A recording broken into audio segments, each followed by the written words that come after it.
क्योंकि एसेट्स और लायबिलिटी या फिर ये कह सकते हैं एक्सपेंसेस और लायबिलिटी दोनों हमेशा मैच करनी चाहिए। ये हमारे एक्सपेंसेस हो गए या फिर हमारे कहते हैं स्टॉक हो गए, हमारे परचेज कर ले तो हमारे स्टॉक में आ गया, तो ये हमारे एसेट्स ही हो गया एकदम से, और ये हमारी लायबिलिटी खड़ी हो गई। तो ये हमारा क्या होगा, हमने ये भी पे कर दिया है इसको, सामने वाले को तो पे कर दिया, तो ये हमारी लायबिलिटी थी जो हमने पे कर दिया।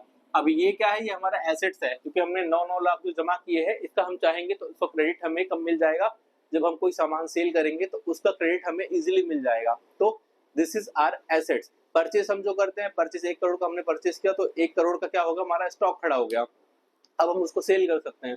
1 करोड़ का हमारा स्टॉक खड़ा हो गया, अब जो हमारी जीएसटी 18% हमने पे किया है वो भी हमारा एसेट होगा, क्योंकि अब क्या करें, हमारे पास 18 लाख हमें, अब हम कोई सामान सेल कर दे तो हमें 18 लाख का जो है उस वक्त हमें नहीं भरना होगा। 18 लाख क्या करना पड़ेगा, हमें नहीं भरना पड़ेगा।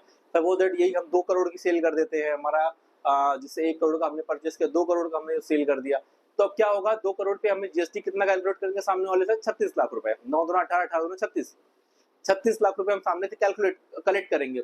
तो 36 लाख हमें गवर्नमेंट को देना चाहिए, लेकिन 18 लाख तो हमने पहले ही दे रखे हैं, तो हमें 18 लाख देने की जरूरत नहीं है। उस समय हमें कितना देना पड़ेगा, सिर्फ और सिर्फ 18 लाख, क्योंकि 36 लाख में से 18 लाख तो हमने पहले ही भर दिया, तो हमें कितना गवर्नमेंट को देना है, वो है 18 लाख रुपए।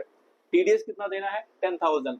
ये सामने वाले के पैन कार्ड के ऊपर हमें इसको डिपोजिट करना है। टीडीएस पे एक प्रोसेस